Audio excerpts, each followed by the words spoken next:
చెప్పాడు. ఒక భక్తుడు ఉన్నాడు, బక్సింగ్ అనే ఒక వ్యక్తి. విన్నారా ఆ పేరు? విన్నారండి? బక్సింగ్ అని పేరు. బక్సింగ్ అనే ఒక వ్యక్తి దేవుడు నమ్ముకున్న తర్వాత ఇక ఎవరో కొత్త నిబంధన బైబిల్ ఇస్తే చదువుకుంటా ఉన్నప్పుడు ఆయన ముందర ఒక రూపం కనపడిందంట.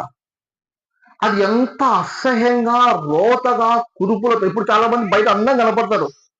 బక్సింగ్ అనే వ్యక్తి చాలా అందగాడు ఆయన. సిక్కులు 1923లోనే బీటెక్ చదివిండు ఆయన ఇంగ్లాండ్ లో. చాలా ఆస్తి ఐశ్వర్యం ఉన్నప్పటికీ బైబిల్ చదువుతుంటే ఒక రూపం ఆయన ముందర కనపడిందంట.